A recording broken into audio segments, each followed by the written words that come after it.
Hey everyone, so for my second exercise, I'm going to be demonstrating wrist flexion. So again, I have my weight and we're going to be seated for this exercise. We're going to be focusing on the flexor carpi ulnaris, flexor carpi radialis, and palmaris longus for this exercise.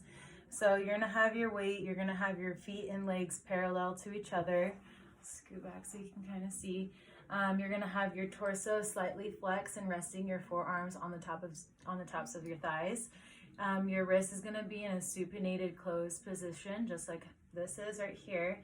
And then ultimately this is going to be looking for concentric and eccentric of the wrist flexors.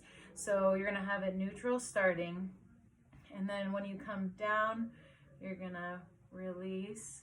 And what's different is this is kind of hard because the weight of the golf club that I have is not that heavy, and it's also heavy on one side than the other, so I'll do my best. But when you're here and you go down, you're going to open up your grip so that the weight is going to be on your fingertips. You're going to go nice and slow, and then you're going to reach back up. You're going to go back and slow, and then reach back up. Okay, so you'll repeat this. Ideally, you would want to have the eccentric load being a lot slower than the concentric, because that's how we gain the strength. A lot of faults that people do is that they don't open up their hands and let the weight go into their hands, so they're not getting that full range of motion and having the weight pull down their fingers and really elongating those forearm muscles. So they just always keep it and go like this, so it's limiting their range of motion. Another thing is that people start incorporating their elbow flexors and not just the wrist flexors, and they start kind of jerking, or they can use their feet and whatnot.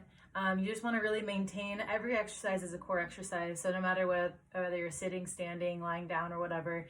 I know this is kind of a weird position, but you're just going to be sitting, but you always want to activate your core. Always post that posterior pelvic tilt and just keep them activated the whole time during this exercise. Like I said, these muscles are for the flexor carpi ulnaris, flexor carpi radialis, and palmaris longus. And if you're unable to get that full range of motion coming back up, you can always lower the weight. And if you are using those accessory muscles to lift up the weight, then you can lower the weight as well. Yeah, so thanks.